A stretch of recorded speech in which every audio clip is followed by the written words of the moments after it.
বিসমিল্লাহির রহমানির রহিম।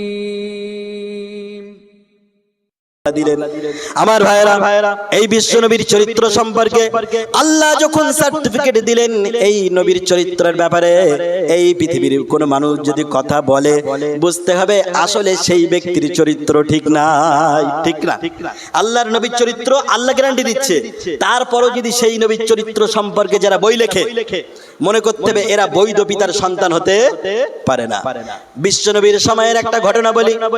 আল্লাহর নবীর চরিত্র সম্পর্কে গোটা পৃথিবীর বুকে কিয়ামত পর্যন্ত কিছু নাস্তিক যারা আর নাস্তিক মার্কা ব্যক্তি যারা তারা তো কথা বলবে, এটা স্বাভাবিক।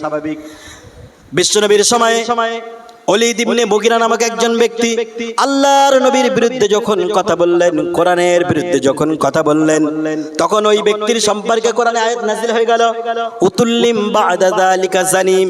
এই কোরআনে আয়াত যখন নাযিল হয়ে গেল আমার ভাইরা, বিশ্ব নবী তাকে ডাক দিয়ে বলেন, হে ওলীদ ইবনে মুগীরা, তুমি শোনো, তুমি আমার চরিত্রের ব্যাপারে কথা বলো, কিন্তু আল্লাহ তাআলা রব্বুল আলামিন সূরা কলমের এই একটি আয়াত নাযিল করে আমাকে জানিয়ে দিয়েছেন যে তুমি ওলীদ ইবনে মুগীরা, তুমি হলে তোমার পিতার অবৈধ সন্তান। জোরে বলেন সুবহানাল্লাহ। এই ওলীদ ইবনে মুগীরা সে বিশ্বনবীর চরিত্র সম্পর্কে কথা বলছিল, কিন্তু কোরআনে এই আয়াত অবতীর্ণ হওয়ার পরে আল্লাহর নবী তাকে ডেকে জানিয়ে দিলেন যে তুমি আমার চরিত্রের সম্পর্কে কথা বলছিলে, তুমি কোরআনের বিরোধিতা করছিলে।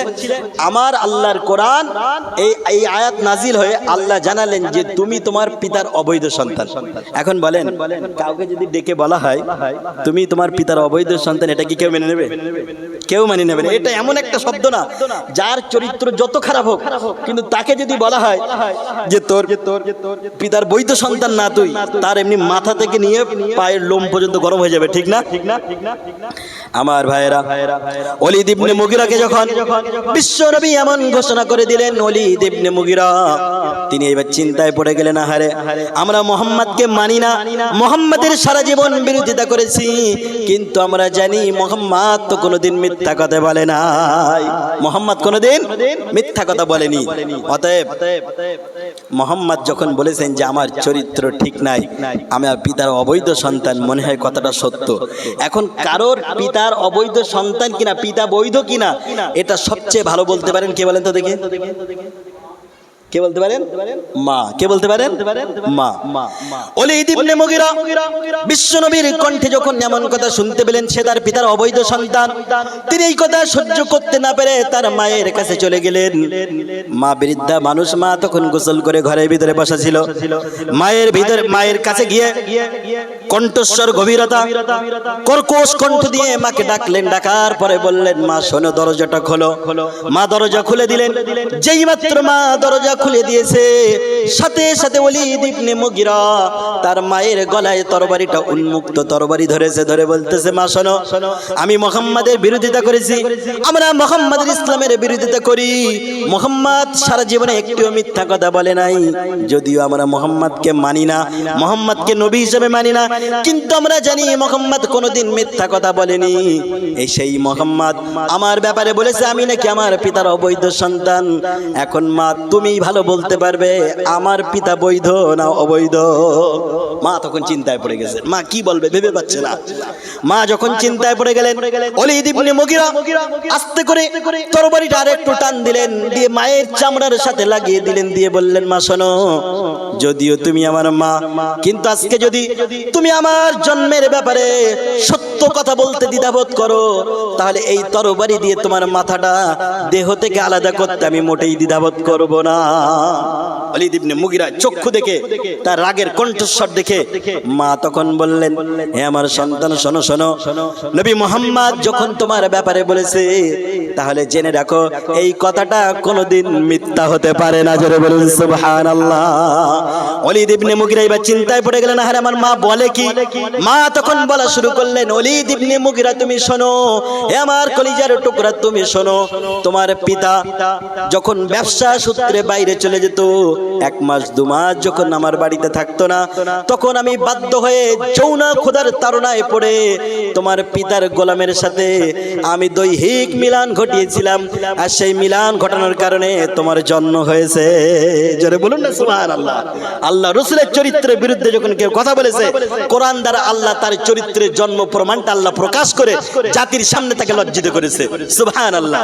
আজও যখন পৃথিবীর বুকে দেখবেন তাসলিমা নাসরিন থেকে শুরু করে পৃথিবীর যারাই বিশ্বনবীর চরিত্রের বিরুদ্ধে কথা বলেছে, আল্লাহ তাদেরকে এমন উলঙ্গ করে ন্যাংটো করে জাতির সামনে প্রমাণ করেছে, তার আর মাথা উঁচু করে দেখাতে পারে নাই। এটা হলো বিশ্বনবী। আমার ভাইয়েরা, আমি বলতেছিলাম আল্লাহর নবীর চরিত্র সম্পর্কে আল্লাহ তাআলা রব্বুল আলামিন নিজেই বলেছেন, ও পৃথিবীর মানুষ তোমরা শোনো, ইন্নাকা লাআলা খুলুকিন আযীম, নবী আমি তোমাকে মহান চরিত্রের অধিকারী বানাইছি। এখন মহান চরিত্রটা কি জিনিস একটুখানি শুনুন। দেখেন আপনাদের কি মনে করেন কেউ একজন থাপ্পড় মেরেছে, একজন চড় কষিয়ে দিয়েছে, আপনি ওই থাপ্পড়টা খেলেন, খাবার পরে তাকে আর একটা থাপ্পড় মারলেন, এই চরিত্রটাকে কিন্তু খারাপ বলা যায় না, কারণ আপনাকে থাপ্পড় মেরেছে আপনিও থাপ্পড় মারলেন, মানে শোধবোধ, কি বলে এটাকে, শোধবোধ। এই চরিত্রটাকে খারাপ বলা যায় না। কিন্তু আপনাকে একজন ব্যক্তি থাপ্পড় মারলো, ওই থাপ্পড়টা আপনি যখন খেলেন তাকে বললেন, ভাই তুমি আমাকে থাপ্পড় মেরেছো, আমি তোমাকে মাফ করে দিলাম, তাহলে ওই চরিত্রটা আগের থেকে একটু ভালো কিনা? একজন থাপ্পড় খেয়েছিল, থাপ্পড়ের বদলে থাপ্পড় দিয়েছিল, ওর থেকে এই চরিত্র আর একটু ভালো, কারণ সে থাপ্পড় খেয়েছে বলে আর থাপ্পড় মারে নাই, বরং মাফ করে দিয়েছে। এবারে বিশ্বনবীর মহান চরিত্রটা কাকে বলে এবারে একটু দেখুন। আল্লাহর নবী সাল্লাল্লাহু আলাইহি ওয়াসাল্লাম তিনি ইহুদির বাড়িতে কাজ করতে গেলেন। ইহুদির বাড়িতে যখন বিশ্বনবী কাজ করতে গেলেন, ক্ষুধার তাড়নায় পড়ে ইহুদির বাড়িতে কাজে লেগে গেলেন, কুয়া থেকে পানি তোলা শুরু করলেন, 1 বার 2 বার 3 বার বালতি দিয়ে যখন বারংবার বিশ্বনবী পানি তোলা শুরু করলেন, আমার ভাইরা দেখা গেল পানি তুলতে তুলতে হঠাৎ করে কুয়ার ভিতরে ওই বালতির দড়িটা ছিঁড়ে বালতিটা কুয়ার ভিতরে পড়ে গিয়েছে। আল্লাহর নবী যখন ইহুদিকে এই ঘটনা জানালেন, ইহুদি সহ্য করতে না পেরে ইহুদির আগে অগ্নিশর্মা হয়ে বিশ্বনবীকে একটা থাপ্পড় কষিয়ে দিলেন। সোনার নবীর মুখে যখন একটা থাপ্পড় মারলেন, আমার ভাইরা বিশ্বনবী যাকে আল্লাহ বানিয়েছেন, যাকে আল্লাহ রাহমাতাল লিল আলামিন বানিয়েছেন, এই নবীর মুখে যখন ইহুদি থাপ্পড় মারলেন, আল্লাহর নবী থাপ্পড়টা খাবার পরে ইহুদিকে কিছুই বললেন না, বরং ইহুদির হাতটা ধরে বললেন, ভাই ইহুদি, বরং তুমি আমাকে থাপ্পড় মেরেছো, বলো তোমার হাতে লাগে নাই তো? জোরে বলুন সুবহানাল্লাহ। তাহলে এই চরিত্রটা দেখুন, থাপ্পড় খেয়েছে মাফ করে দেওয়া দূরের কথা, আরো বলছে ভাই তোমার হাতে লাগেনি তো। এই চরিত্রটা হলো মহান চরিত্র। এই চরিত্রটা কি বলে? মার খাবার পরও তাকে কি করা? মাফ করে দেওয়া। এই যে মহান চরিত্র, এই আদর্শ দেখেই মানুষ মুসলমান হয়েছে। জোরে বলুন সুবহানাল্লাহ। ইহুদি যখন থাপ্পড় মারলেন, আল্লাহর নবী বাড়িতে চলে আসলেন। ইহুদি থাপ্পড় মারার পরে আল্লাহর নবী সম্পর্কে গবেষণা শুরু করলেন, আরে এই মানুষটা কেমন মানুষ, আমি যাকে থাপ্পড় মেরেছি, বরং আমাকে তো মারলই না থাপ্পড়, বরং থাপ্পড় খাবার পরে আমাকে জিজ্ঞাসা করলেন তোমার হাতে লাগে নাই তো? এই ব্যক্তিটার নাম কি একটু শুনতে হবে। ইহুদি তো বিশ্বনবীর পরিচয় জানেন না। ইহুদি যখন তালাশ করা শুরু করলেন, তখন উনি জানতে পারলেন এই ব্যক্তিটি হলো আব্দুল্লাহর বেটা মুহাম্মদ। জোরে বলুন সুবহানাল্লাহ। ইহুদি আরো গবেষণা করা শুরু করলেন। ইহুদি গবেষণা করে জানতে পারলেন যে আমি যাকে থাপ্পড় মেরেছি ইনি কোনো সাধারণ ব্যক্তি না, এই ব্যক্তিটি হলো আখিরি জামানার শেষ নবী, নবী মুহাম্মদুর রাসূলুল্লাহ। ইহুদি তখন এই কথা যখন জানতে পারলেন, ইহুদি এবার মন খারাপ হয়ে গেল, আরে আমি নিজের অজান্তে কাকে থাপ্পড় মেরেছি? আমি তো আখিরি জামানার শেষ নবী, নবী মুহাম্মদকে থাপ্পড় মেরেছি। অতএব সেই মহান সৃষ্টিকর্তা আল্লাহ তো আমার প্রতি অসন্তুষ্ট হয়ে যাবে, কারণ আমি তো তার হাবিবকে থাপ্পড় মেরেছি। ইহুদি তখন মনে মনে অনুতপ্ত হয়ে গেলেন। আমার ভাইয়েরা, ইহুদি এতটাই অনুতপ্ত হলেন যে হাত দিয়ে বিশ্ব নবীকে থাপ্পড় মেরেছিলেন, ইহুদি একটা উন্মুক্ত তরবারি দিয়ে সেই হাতটাকে এখান থেকে কবজি থেকে আমার ভাইয়েরা কুনুই বরাবর কেটে ফেললেন। জোরে বলুন সুবহানাল্লাহ। ইহুদি হাত কেটে ফেললেন। কেটে ফেলার পরে ঘুমাতে যায়, ঘুমাতে পারে না। ইহুদি হাত কেটে ফেলার পরে খেতে যায়, খেতে পারে না। শুধু মনের ভিতরে একটাই অনুতপ্ত হয়, আহারে আমি এই হাত দিয়ে কাকে মেরেছি? তিনি তো বিশ্ব নবী। আমি হাত দিয়ে কাকে মেরেছি? আমি তো বিশ্ব নবীকে মেরেছি। ইহুদি এই চিন্তা করতে করতে কয়েকদিন খাওয়া বন্ধ হয়ে গেল, ইহুদির ঘুম বন্ধ হয়ে গেল। লাস্টে যখন অনুতপ্ত থামাতে পারলেন না, আস্তে আস্তে বিশ্ব নবীর দরবারে চলে গেলেন, হাত কাটা অবস্থায় চলে গেলেন। গিয়ে আল্লাহর নবীর কাছে বললেন, ইয়া রাসূলুল্লাহ, ইয়া হাবিবাল্লাহ, আমি আপনাকে চিনতে পারি নাই, আপনি হলেন বিশ্ব নবী, আপনাকে না চিনতে থাকতে পারে আমি আপনাকে থাপ্পড় দিয়েছিলাম, ইয়া রাসূলুল্লাহ আপনি আমাকে maaf করে দেন। আল্লাহর নবী বললেন, ভাই ইহুদি তুমি আমাকে থাপ্পড় মেরেছো যেদিন, আমি তো তোমাকে সেই দিনই আল্লাহর রাস্তায় maaf করে দিয়েছি। সুবহানাল্লাহ।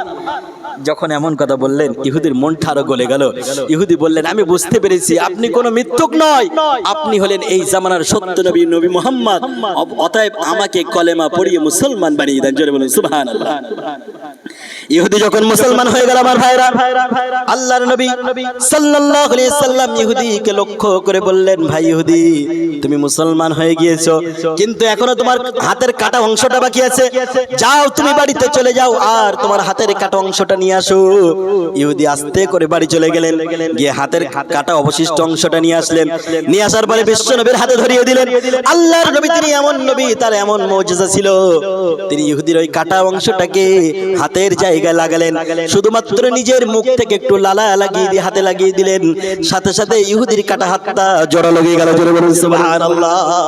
আল্লাহর নবী এমন চরিত্র ছিল, ইহুদি থাপ্পড় মারলেন, তারপরে ইহুদিকে আল্লাহর নবী maaf করে দিলেন। আল্লাহ বললেন, নবী আমি আপনাকে গোটা পৃথিবীর জন্য এমন আদর্শবান বানিয়েছে, শুধু আদর্শ বানাই নাই আমার ভাইয়ের, আমি তো মনে করেছিলাম গবেষণামূলক আলোচনা করব, কিন্তু করতে পারলাম না।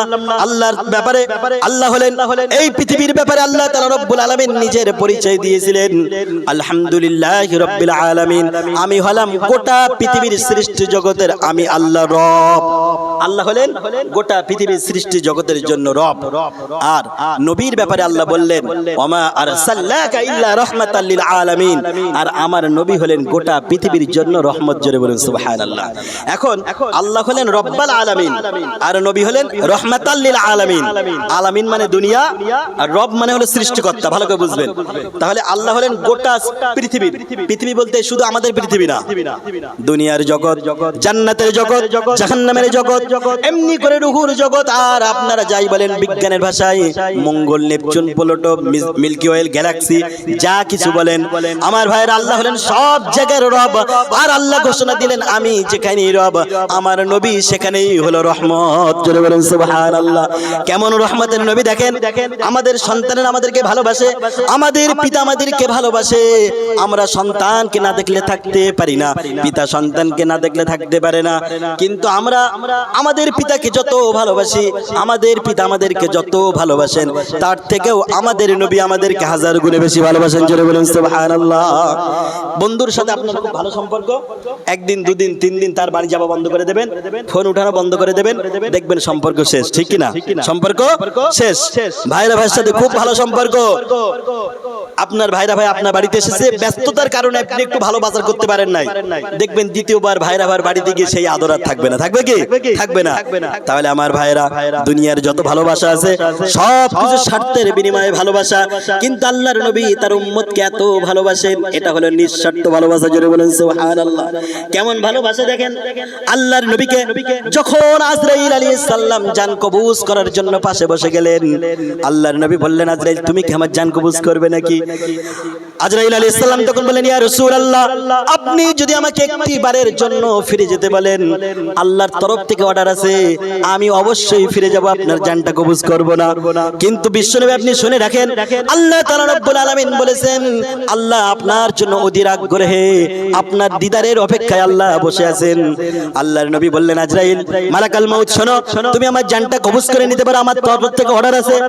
আল্লাহর নবীর জান কবজ করার জন্য আজরাইল যেই মাত্র হাতটা বিশ্বনবীর বুকের উপরে দিলেন, আল্লাহর নবী বললেন, আজরাইল মৃত্যু যন্ত্রণা এত কষ্ট, মৃত্যুর কষ্ট এত যন্ত্রণা আমি তো আগে বুঝতে পারি নাই, আজরাইল একটু থেমে যাও।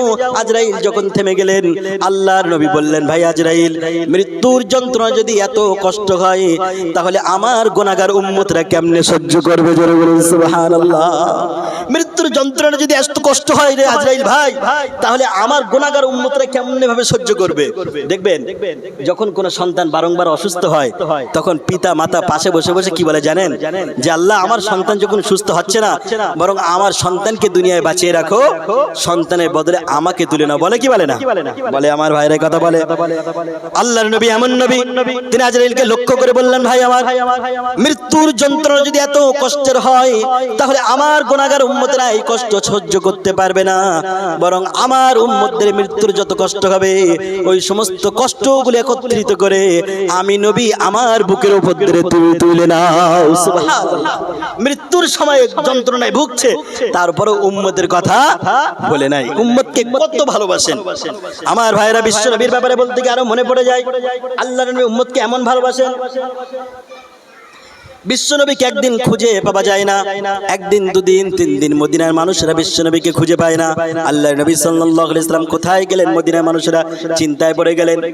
তিন দিন যখন বিশ্বনবী মদিনা থেকে নিখোঁজ হয়ে গেল, মদিনার মানুষেরা তারা কান্না শুরু করে দিল, আরে আল্লাহর নবী কোথায় চলে গিয়েছে? তিন দিন পাওয়া যায় না। কাফিররা কি তাকে হত্যা করেছে নাকি? কাফিররা তাকে কি গুম করেছে নাকি? এমন চিন্তা মদিনার মানুষদের মাথার ভিতরে চলে আসলো। মদিনার বাচ্চারা পর্যন্ত খেলাধুলা বন্ধ করে দিল, কারণ তারা বিশ্ব নবীকে না দেখলে থাকতে পারতেন না। বিশ্ব নবী ছিলেন মদিনার বাচ্চাদের খেলার সাথে। তারা যখন দেখলো রাসূল নাই, তারা খেলা বন্ধ করে দিল।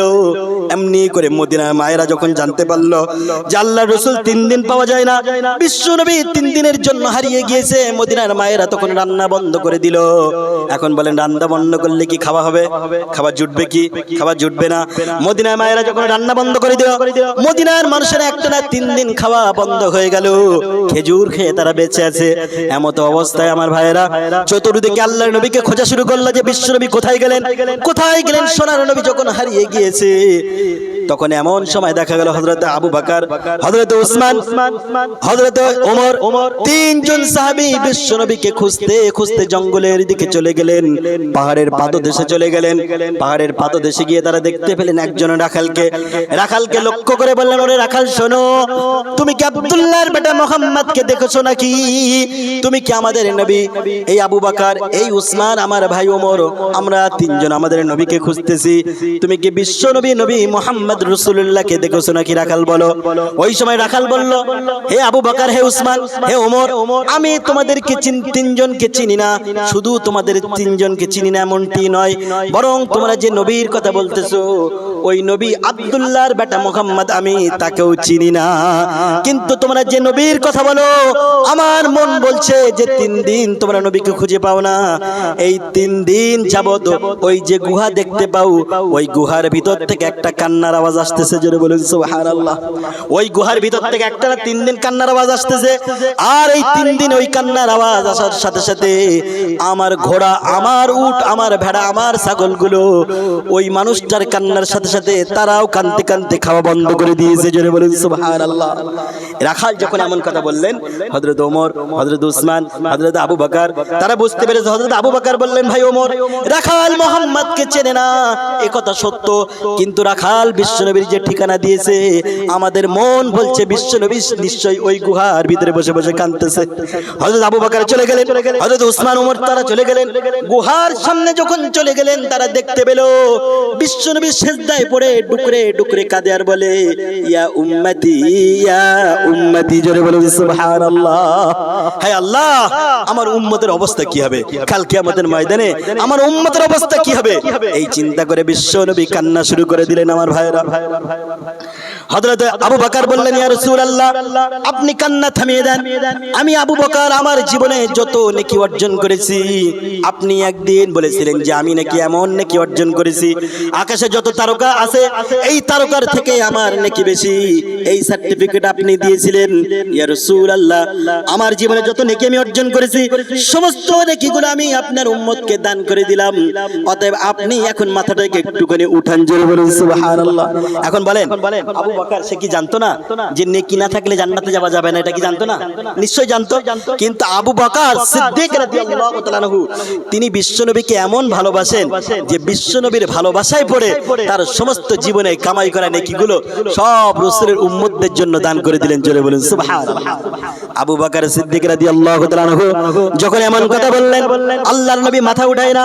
এবারে হযরত ওমর রাদিয়াল্লাহু তাআলা আনহু চিৎকার দিয়ে বললেন, ইয়া রাসূলুল্লাহ, আপনি বলেছেন করেছিলেন যে আমার পরে কোনো নবী আর আসবে না, কিন্তু আমার পরে যদি কেউ একজন নবী হতো তাহলে ওমর হতো। ইয়া রাসূলুল্লাহ, আমার নেকি অর্জন জীবনে যা কিছু করেছি ইয়া রাসূলুল্লাহ, আমার সমস্ত নেকিগুলো আপনার উম্মতদের জন্য দান করে দিলাম। এবারে আপনি সিজদা থেকে মাথা উঠান, কারণ আপনি যদি সিজদা থেকে মাথা না উঠান আপনার মদিনার উম্মতরা কানতে কানতে পাগল পারা হয়ে যাবে। ইয়া রাসূলুল্লাহ, আপনি মাথা একটু উঠান। আল্লাহর নবী মাথা উঠালেন না, আরো কানতেছে। তখন হযরত ওমর, হযরত উসমান বললেন, ভাই ওমর, ভাই উসমান, আমাদের এখানে থাকলে পরে হবে না, আমরা চলো মা ফাতেমা এমনি করে বিশ্ব নবীর দুই নাতি, দুই দৌহিত্র তাদেরকে নিয়ে আসি, হাসান হুসাইনকে ডেকে নিয়ে আসি। তারা দৌড়ে চলে গেলেন, মা ফাতেমার কাছে চলে গেলেন, গিয়ে বললেন, মা ফাতেমা রে, তুমি তোমার পিতার জন্য কাঁদো, কিন্তু তোমার পিতা তো উম্মতের জন্য ওই গুহার ভিতরে কাঁদতেছে।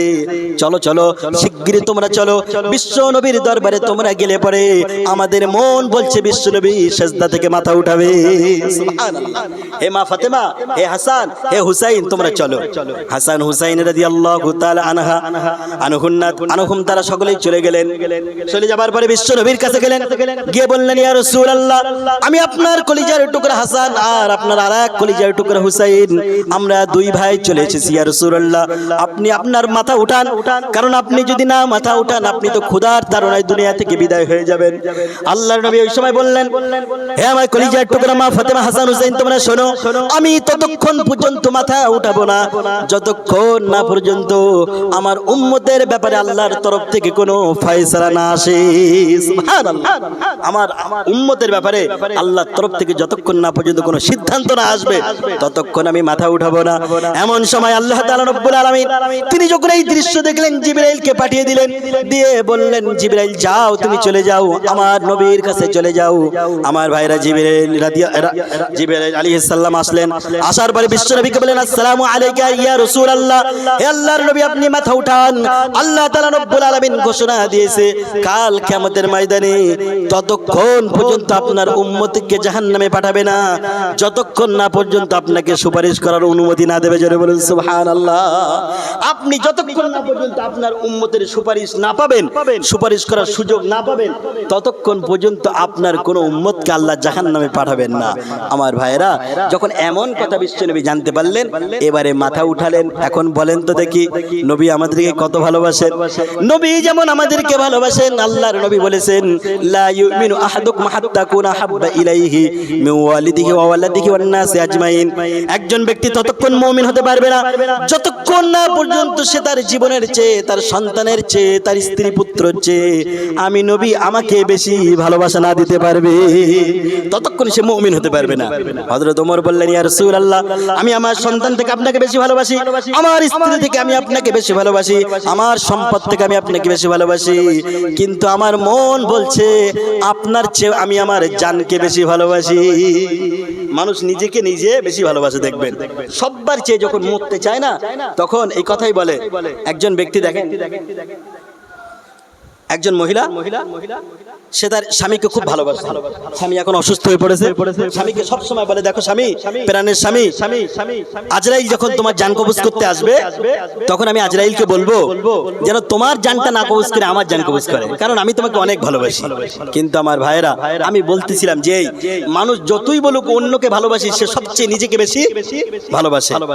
স্ত্রী সব সময় বলতো যে আমি তোমাকে এত ভালোবাসি, আজরাইল আসলে বলবো আমার জান কবজ করো, কিন্তু আমার এই বৃদ্ধা স্বামীর জানটা কবজ করো না।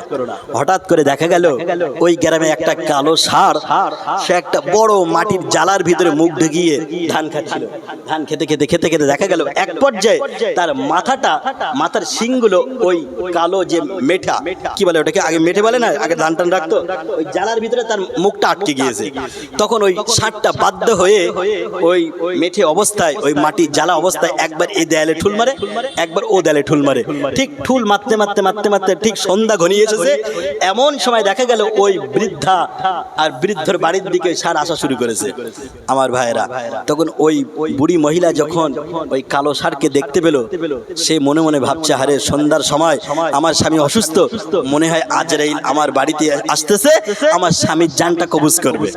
এমন সময় দেখা গেল ওই বুড়ি মহিলা এক জায়গায় বসেছিল আর তার স্বামীও আর এক জায়গায় বসেছিল, কিন্তু দুর্ভাগ্যক্রমে ওই ষাঁড়টা এক বা দুবার যেতে যেতে যেতে যেতে দেখা গেল সেও তার স্বামীর দিকে না গিয়ে ওই বৃদ্ধা মহিলার দিকে যাওয়া শুরু করলো। তখন এইবার মহিলা কাঁপতেছে আর বলতেছে, ও আজরাইল, ও মালাকুল মউত, আমি বুঝতে পেরেছি তোমার কাছে ভুল ইনফরমেশন গেছে, তোমার কাছে ভুল ইনফরমেশন গেছে, যে ভুল ইনফরমেশন যাবার কারণে তুমি আমার অসুস্থ স্বামীকে চিনতে না পারে আমার জানটা কবজ করতে আসতেছো। অতএব তুমি দেখো আমার অসুস্থ স্বামী ওখানে বসে আছে, আমি অনেক সুস্থ, ওর জানটা কবজ করো, আমি দুনিয়া আরো বেঁচে থাকতে চাই। জোরে বলুন নাউজুবিল্লাহ। এটাই হলো দুনিয়া, দুনিয়া সবাই বেঁচে থাকতে চায়, নিজের জানকে বেশি ভালোবাসে। হযরত ওমর রাদিয়াল্লাহু তাআলা আনহু বললেন, ইয়া রাসূলুল্লাহ, ইয়া হাবিবাল্লাহ, আমি সব কিছুকে বেশি ভালোবাসি, কিন্তু আমার মন বলছে আমি আপনার চেয়ে আমার জানকে বেশি ভালোবাসি। আল্লাহর নবী বললেন, হে ওমর শোনো, যদি তুমি আমার চেয়ে তোমার জানকে বেশি ভালোবাসা দিতে পারো তাহলে তুমি বুঝে নাও তুমি এতক্ষণ পর্যন্ত, এতদিন পর্যন্ত এখন মুমিন হতে পারো না। এমন কথা যখন বললেন তখন হযরত ওমর একটু ধাক্কা খেয়ে গেলেন, গিয়ে বললেন, ইয়া রাসূলুল্লাহ, আপনার এই কথা বলার পরে আমার মন বলছে আমি জীবনের সব কিছু থেকে, এমনকি আমার জানের থেকেও আপনাকে বেশি ভালোবাসি। আল্লাহর নবী বললেন, হে ওমর, আমি ঘোষণা দিলাম তুমি এতক্ষণ পর্যন্ত এতদিন যা ছিলে এখন তুমি পাকাপোক্ত ঈমানদার হয়ে গিয়েছো। জোরে বলুন সুবহানাল্লাহ। আমার ভাইয়েরা, আমি বলতেছিলাম বিশ্বনবীর আদর্শ, এই আদর্শ প্রচার করা এত সহজ হয় নাই। আল্লাহর নবী এই আদর্শ প্রচার করতে গিয়ে অনেক কষ্ট জীবনে সহ্য করেছেন। এই রাসূলকে সবচেয়ে যিনি বেশি কষ্ট দিয়েছিলেন তার নাম কি বলেন তো দেখি? একজন ব্যক্তি বলেন, আবু জেহেল। কি নাম? আবু জেহেল, যিনি ছিলেন চাচা, প্রতিবেশী চাচা। এই আবু জেহেলের চিন্তা চেতনায় সব সময় একটাই শব্দ থাকতো, আমি কিভাবে মুহাম্মদকে লাঞ্ছনা বঞ্চনা করা যায়, কিভাবে মুহাম্মদকে অপমান করা যায়। এই আবু জেহেল একদিন বিশ্ব নবীর দরবারে গেলেন, গিয়ে বললেন, মুহাম্মদ রে, তোমাকে একটা প্রশ্ন করতে চাই, যদি তুমি এই প্রশ্নের সঠিক উত্তর দিতে পারো তাহলে আমি আবু জেহেল বুঝে নেব তুমি সত্য নবী, আর যদি তুমি সত্য যদি এই উত্তর না দিতে পারো তাহলে আমি আবু জেহেল বুঝে নেব তুমি ভণ্ড নবী। এখন বলেন তো দেখি, আমাদের নবী সত্য না মিথ্যা? সন্দেহ হয়? সন্দেহ হয় কি? আমাদের নবী 100% সত্য। দিনের বেলায় চাঁদ উঠতে পারে, রাত্রে বেলায় সূর্য উঠতে পারে, সব কিছু দুনিয়া ওলট পালট হয়ে যেতে পারে, কিন্তু আমাদের নবী কোনোদিন মিথ্যা হতে পারে না। আল্লাহর নবী বললেন, হে আমার চাচা, আমি যদি এই আপনার এই প্রশ্নটা দিয়ে বলে দিতে পারি, সঠিক উত্তর যদি দিতে পারি তাহলে লাভটা কি হবে? আবু জেহেল বলল, মুহাম্মদ শোনো, আমি সাথে সাথে মুসলমান হয়ে যাব, কিন্তু আমার প্রশ্নটা একটু আগে শোনো। আল্লাহ নবী বললেন, আপনার প্রশ্ন কি করেন? আবু জেহেল বলল, মুহাম্মদ, এই এতগুলো মানুষ সাক্ষী আছে এবং আমার হাতের ভিতরে কি তুমি এটা জানো না? আবু জেহেল পকেট থেকে 2 হাত বাহির করলেন, করার পরে বললেন, মুহাম্মদ তুমি বলো আমার এই 2 হাতের ভিতরে কি আছে, যদি তুমি সঠিক উত্তর দিতে পারো আমি মুসলমান হয়ে যাব। আল্লাহর নবী বললেন, একটু সময় দেন চাচা, একটু সময় দেন। আল্লাহর নবী সময় চেয়ে একটু হাত উঁচু করলেন, দোয়া করলেন। আমার ভাইরা, বিশ্ব নবী এমন নবী, তিনি তো দোয়া করতে দেরি হতে পারে কিন্তু দোয়া কবুল হতে কোনোদিন দেরি হয় না। আল্লাহ নবী হাত উঁচু করেছেন, সাথে সাথে জিবরাইল এসে আল্লাহর নবী কানে কানে কি যেন একটা বললেন। আল্লাহর নবী বলে দিলেন, ও চাচা, হে আবু জেহেল আমার চাচা, আপনি হাতটা বাহির করুন। আমি নবী ঘোষণা দিয়ে দিলাম, আমি আল্লাহর তরফ থেকে জানতে পেরেছি আপনার হাতের ভিতরে একটা নয়, 2টা নয়, 3টা সাদা পাথরের টুকরা লুকানো আছে। জোরে বলুন সুবহানাল্লাহ। 3টা সাদা পাথরের টুকরা লুকানো আছে। এখন আবু জেহেল মহা চিন্তায় পড়ে গেছে যে আমি যদি এখন হাত উন্মুক্ত করি তাহলে সত্য প্রকাশ হয়ে যাবে। আবু জেহেল হাত খুলছে না। সকলেই পাশে যারা ছিল তারা বলছে, আবু জেহেল হাতটা একটু খোলা, আমরা দেখতে চাই তোমার হাতের ভিতরে কি। আবু জেহেল জানে মুহাম্মদ তো যা বলেছে সত্য বলেছে, অতএব যদি আমি এটা হাতটা একটু প্রকাশ করে দেই তাহলে তো সবার সামনে আমার লজ্জিত হয়ে যাব, ঝোলার বিড়ালটা বেরিয়ে যাবে। আবু জেহেল সবার পিড়াপিড়িতে হাত বাহির করলো। তখন পাশ থেকে কিছু মানুষ বলতে শুরু করলো, রে আবু জেহেল, তুমি হাতের ভিতরে কি রেখেছিলে এটা তো মুহাম্মদ জানতো না, কিন্তু তারপরও মুহাম্মদ সঠিক কথা বলেছে, মানে আমরা বুঝতে পেরেছি মুহাম্মদ সত্য নবী। জোরে বলেন সুবহানাল্লাহ। ওরে আবু জেহেল, বাস্তব চোখে আমরা যা দেখলাম, এরপরও তোমার সন্দেহ হতে পারে, কিন্তু আমাদের সন্দেহ হয় না। আমরা তোমাকে সাক্ষী রেখে মুহাম্মাদের প্রতি ঈমান এনে মুসলমান হয়ে গেলাম। সুবহানাল্লাহ। কিন্তু আবু জেহেল এই কথা শোনার পরে আবু জেহেল কি বললো জানেন? আবু জেহেল বলল, মুহাম্মদ, আমি বুঝতে পেরেছি তুমি কোনো সাধারণ সাধারণ মানুষ না, নিশ্চয়ই তুমি একজন জাদুকর। এই জন্য কবি কত সুন্দর করে বলেন, কেউ বা বলে পাগল তুমি, কেউ বা বলে জাদুকর, ও নবী আমি ঘোষণা দিলাম তুমি হলে বিশ্ব পয়গম্বর। জোরে বলুন সুবহানাল্লাহ। দুনিয়ার মানুষ তোমাকে পাগল বলতে পারে, দুনিয়ার মানুষ তোমাকে কবি বলতে পারে, দুনিয়ার মানুষ তোমাকে গণক বলতে পারে, এই নবী দুনিয়ার মানুষ তোমাকে পাগল বলতে পারে, কিন্তু আমি আল্লাহ তোমার ব্যাপারে সার্টিফিকেট দিলাম, তোমাকে আমি আখেরি জামানার পয়গম্বর বানিয়েছি। সুবহানাল্লাহ। আবু জাহেলে হেদায়েত হলো না, হেদায়েত দেওয়ার মালিক কে বলেন তো? হেদায়েত দেওয়ার মালিক আল্লাহ। মসজিদের পাশে বাড়ি কিন্তু নামাজ পড়তে পারে না, কারণ এখনো হেদায়েত হয় নাই। কিন্তু মসজিদ থেকে 2 কিলোমিটার দূরে ফজরের সময় দেখা যায় আব্দুল করিম চাচা কাঁপতে কাঁপতে শীতের সময় নামাজে শামিল হয়, কারণ ওকে হেদায়েত দিয়েছে কে বলেন তো দেখি? আল্লাহ। এই জন্য কবি কত সুন্দর করে বলেন, হাবশা থেকে বেলাল এলো, পারস্য থেকে সালমান, আর নবীর দেশের মানুষ হয়ে আবু জেহেল হয়ে গেল বেঈমান। হাবশা কত দূর? হাবশা থেকে বেলাল রাদিয়াল্লাহু তাআলা আনহু এসে মুসলমান হয়ে গেল। পারস্য কত দূর? পারস্য থেকে মক্কা এসে সালমান রাদিয়াল্লাহু তাআলা আনহু মুসলমান হয়ে গেল, কিন্তু নবীর দেশের মানুষ আবু জেহেল হয়ে গেল বেঈমান। হেদায়েতের মালিক কে বলেন তো দেখি? আবু জেহেল। এই আবু জেহেল লজ্জিত হয়ে বাড়িতে চলে গেলেন। একদিন, দুদিন, 3 দিন, 1 মাস, 2 মাস যখন চলে গেল, আবু জেহেল এসে বলল, মুহাম্মদ আমি তোমাকে আর একটা প্রশ্ন করতে চাই, একটা চুক্তি করতে চাই, তুমি কি রাজি আছো নাকি? আল্লাহ নবী বললেন, কি চুক্তি? আবু জেহেল ঘোষণা দিল, মুহাম্মদ রে, এতদিন পর্যন্ত যত চুক্তি করেছি তুমি তো জয়লাভ করেছো, কিন্তু আমি আজকে একটা নতুন চুক্তি তোমাকে স্বাক্ষর করতে চাই। আল্লাহ নবী বললেন, কি চাচা বলুন তো দেখি? আবু জেহেল বললেন, মুহাম্মদ রে শোনো, এই মক্কার সর্বশ্রেষ্ঠ একজন বীর আছে, বীরের নাম হলো রুকাইনা। এই রুকাইনার সাথে আমি তোমাকে লড়াই বাঁধাতে চাই। তুমি যদি রুকাইনাকে হারাইতে পারো, তাহলে আমি আবু জেহেল ভেবে নেব তুমি সত্য নবী। সুবহানাল্লাহ। এখন দেখেন, আবু জেহেল মনে মনে ভাবছে যে মোহাম্মদ শান্তশিষ্ট মানুষ, মোহাম্মদ লড়াই করতে পারে না, অতএব মোহাম্মদ এই কথা শুনে ভয়ে একবার বলে দেবে আমি পারবো না, আজ যেই মাত্র বলে দেবে আমি পারবো না, সাথে সাথে আমি মক্কা ভূমিতে ছড়িয়ে দেব যে মোহাম্মদ ভণ্ড নবী, মোহাম্মদ মিথ্যুক নবী। মোহাম্মদ যদি সত্য হতো তাহলে অবশ্যই রুকাইনার সাথে লড়াইয়ের ময়দানে যেতে রাজি হতো। আবু জেহেলের মনে মনে পরিকল্পনা এটাই। আল্লাহর নবী বললেন, আবু জেহেল তো জানে না মুহাম্মদ সাল্লাল্লাহু আলাইহি ওয়াসাল্লামের ক্ষমতা সম্বন্ধে, কারণ এই পৃথিবীর বুকে যত নবী এসেছেন আল্লাহ তাআলা রব্বুল আলামিনের নবী বলেন, সমস্ত নবীকে আল্লাহ সমকালীন সময়ের, সমকালীন যুগের প্রত্যেক নবীকে আল্লাহ 40 জন যুবকের ক্ষমতা দান করেছেন। জোরে বলুন সুবহানাল্লাহ। প্রত্যেক নবীকে আল্লাহ 40 জন যুবকের ক্ষমতা দান করেছে, আর আমি নবী মুহাম্মদুর রাসূলুল্লাহকে আল্লাহ এই পৃথিবীর বুকে যত নবী পাঠিয়েছেন সমস্ত নবীদের ক্ষমতাকে একত্রিত করে আল্লাহ আমাকে ডান হাতে দান করেছেন। জোরে বলুন সুবহানাল্লাহ। সমস্ত নবীদের যে ক্ষমতা, ওই ক্ষমতাগুলো আল্লাহ কেবলমাত্র আমার ডান হাতে দান করেছে। এটা তো আবু জেহেল জানে না, জানে কি? আবু জেহেল মনে করলো মুহাম্মদ রাজি হবে না। আবু জেহেল যখন এমন কথা বললেন, বিশ্ব নবী বললেন, হ্যাঁ আমার চাচা, আপনি যদি ইসলাম কবুল করেন অবশ্যই অবশ্যই আপনার এই শর্তটা আমি মেনে নিলাম। জোরে বলেন সুবহানাল্লাহ। আবু জেহেল খুব চিন্তায় পড়ে গেছে, আরে আমি মনে করেছিলাম যে মোহাম্মদ এটা মেনে নেবে না, কিন্তু মোহাম্মদ দেখছি এতেও রাজি হয়ে গেল, এখন আমি যাব কোথায়? আবু জেহেল আরো বিপদে পড়ে গেছে। আবু জেহেল বলল, মুহাম্মদ শোনো, আমার একটা শর্ত আছে। শর্তটা কি শোনো? যখন ওই লড়াই বাঁধবে, লড়াইয়ের যখন দিন নির্ধারিত হবে, আমার একটা শর্ত আছে। ওরে মুহাম্মদ, তুমি সাথে করে যাকে নিয়ে যেতে মন চাই তাকে নিয়ে যেতে পারবে, কিন্তু তোমার সাহাবী ওমরকে নিয়ে যেতে পারবে না, কারণ ওমর এমন একজন ব্যক্তি, তুমি যখন রুকাইনার সাথে লড়াই করবে তুমি তো হেরে যাবে, এটাই স্বাভাবিক।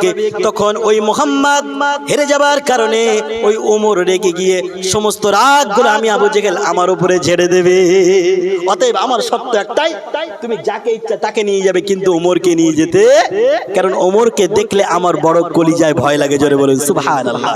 আসলে ওমর সম্পর্কে যে মানুষের কলিজার ভিতরে এই যে ভয়, এটা কে দিয়েছিলেন বলেন তো দেখি? কে দিয়েছিলেন? আল্লাহ দিয়েছিলেন। পৃথিবীর বুকে যখন কোনো মানুষ আল্লাহ প্রেমিক হয়ে যায় তখন সেই ব্যক্তির ব্যাপারে অন্য কাফেরদের অন্তরে আল্লাহ একটা ভয় কম্পন ধরিয়ে দেয়। ওমর এমন একজন ব্যক্তি ছিলেন যে ওমর রাদিয়াল্লাহু তাআলা আনহু যে রাস্তায় যেতেন শয়তান সেই রাস্তায় 40 দিন যেত না। জোরে বলুন সুবহানাল্লাহ। কতদিন যেত না? 40 দিন শয়তান সেই রাস্তায় যেত না। এতটা ভয় করতেন, ওমরকে দেখলেই ভয়। কারণ ওমর রাদিয়াল্লাহু তাআলা আনহু তার মুখের চেয়ে হাত চলতো বেশি। কিছু মানুষ থাকে না এরকম যে মুখের চেয়ে হাত একটু বেশি চলে। একদিনের ঘটনা আমার ভাইরা, বিশ্বনবী সাল্লাল্লাহু আলাইহি সাল্লাম স্ত্রীদেরকে নিয়ে বসে বসে গল্প করতেছেন।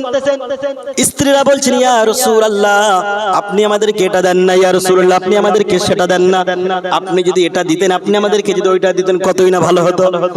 স্ত্রীরা যখন এমন কথা বলছেন, বিশ্বনবী শুধুমাত্র ধৈর্য ধরে সেটাকে শুনছেন, কোনো উত্তর দিচ্ছেন না। কারণ বিশ্বনবী ধৈর্য কে দিয়েছেন? কে দিয়েছেন? আল্লাহ দিয়েছেন।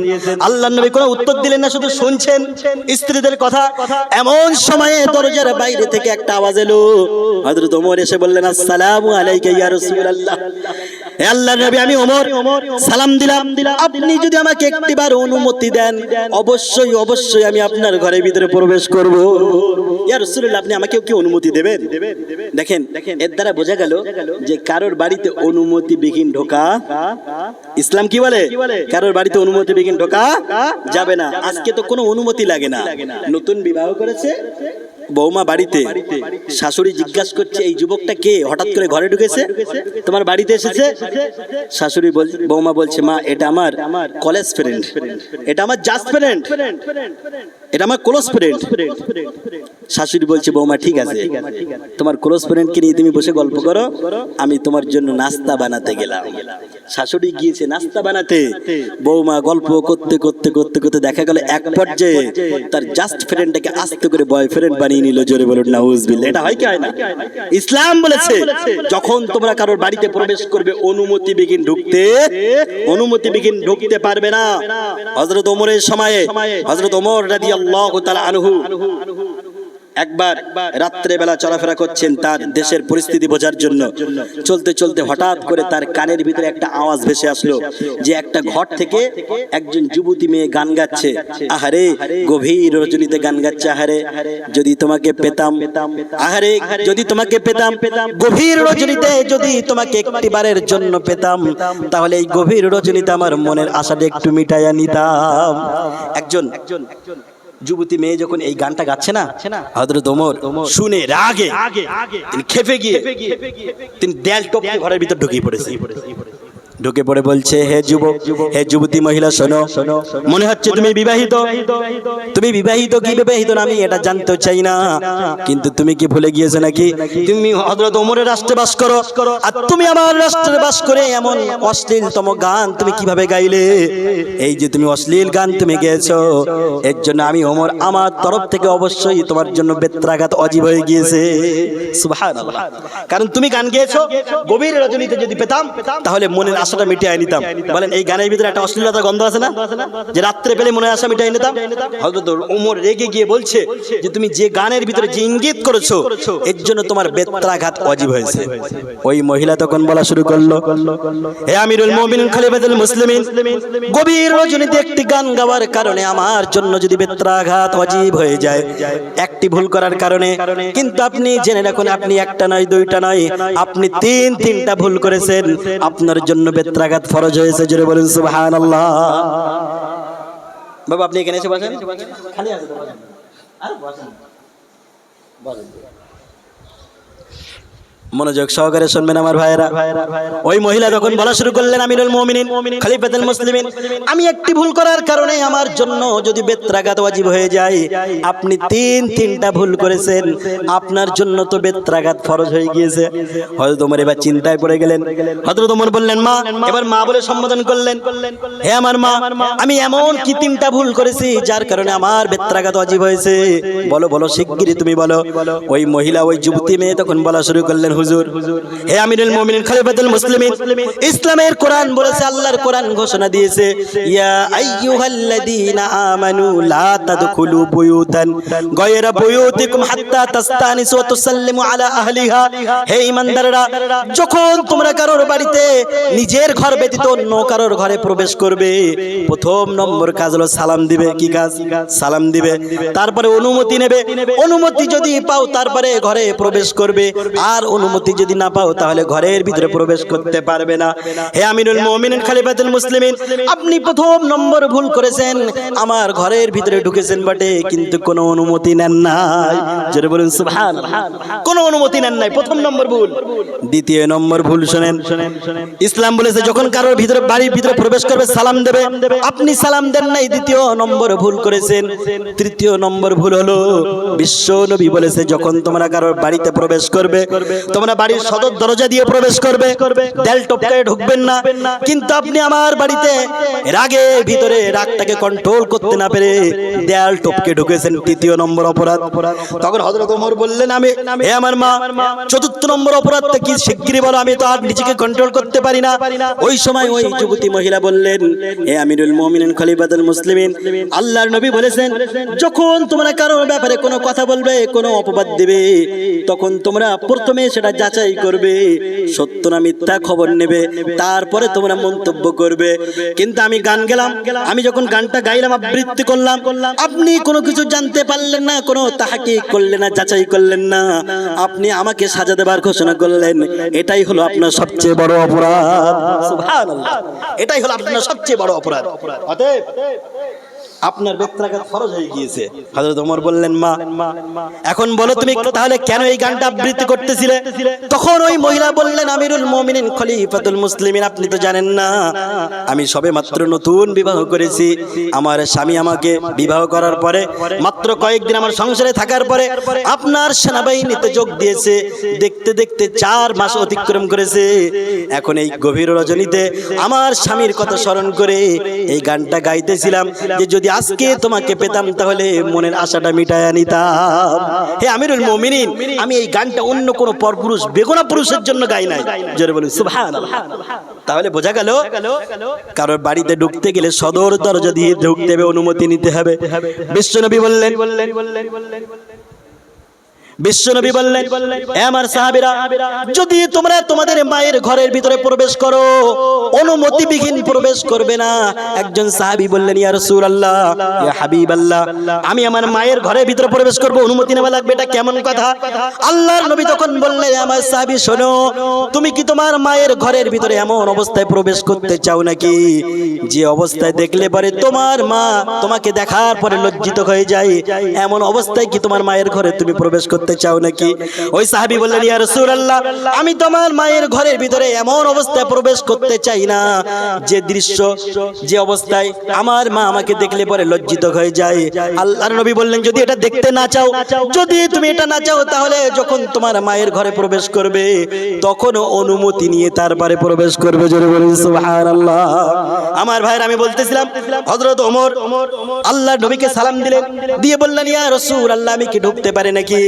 আল্লাহর নবী যখন হযরত ওমরের সালামের জবাব দিলেন আর বললেন, ওমর তুমি আমার ঘরের ভিতরে প্রবেশ করো, এমন অবস্থায় যখন তার স্ত্রীরা হযরত ওমরের কণ্ঠস্বর শুনতে পেলেন, তারা আস্তে আস্তে ঘরের ভিতরে প্রবেশ করেছে। আল্লাহর নবী ওমরকে অনুমতি দিলেন। ওমর ঘরের ভিতরে প্রবেশ করার পরে বিশ্বনবীর দিকে তাকিয়ে দেখতে পেলেন আল্লাহর নবী মিসকি মিসকি হাসে। হযরত ওমর বললেন, ইয়া রাসূলুল্লাহ, আপনি আমাকে অনুমতি দিলেন, আমি প্রবেশ করলাম, কিন্তু আল্লাহর কসম করে বলি আপনার ওই হাসির কারণটা তো আমি এখনো জানতে পারলাম না। ইয়া রাসূলুল্লাহ, আপনি কেন হাসেন? যদি হাসির কারণটা একটু বলতেন তাহলে আমি ওমর আমার জীবনটা ধন্য হয়ে যেত। আল্লাহর নবী এবার মিসকে হাসি দিয়ে বললেন, ওমর শোনো, বউ আমার আর আমি দেখি ভয় করে তোমার, বউ আমার আর ভয় করে তোমার। কারণ আমি এতক্ষণ ধরে তাদেরকে এত বুঝালাম, কেউ বুঝলো না। আর শুধুমাত্র তুমি ওমর, তোমার কণ্ঠস্বর শোনার সাথে সাথে আমার স্ত্রীরা ভয়ে কাঁপতে কাঁপতে সব ঘরের ভিতরে প্রবেশ করেছে। জোরে বলুন সুবহানাল্লাহ। ঘরের ভিতর থেকে স্ত্রীরা বললেন, ইয়া রাসূলুল্লাহ, আপনি হলেন নরম কোমল হৃদয়ে মানুষ, আপনি কথা শোনেন বোঝেন তারপরে কথা বলেন, কিন্তু ওমর এমন একজন কড়া মার্কা মানুষ, তার মুখের আগে তার হাতটা চলে বেশি। আমরা জানি যে ওমর আমাদের উপরে কোনোদিন হাত তুলবে না, কিন্তু ওমরের নাম শুনলেই তো আমাদের কলিজার ভিতরে ভয় লাগে। জোরে বলুন সুবহানাল্লাহ। আবু জেহেল বলল, মুহাম্মদ রে, আমি শর্ত একটাই, তুমি যাকে ইচ্ছা তাকে নিয়ে যেতে পারবে, কিন্তু ওমরকে নিয়ে যেতে পারবে না। শেষ করে দে ভাইরা।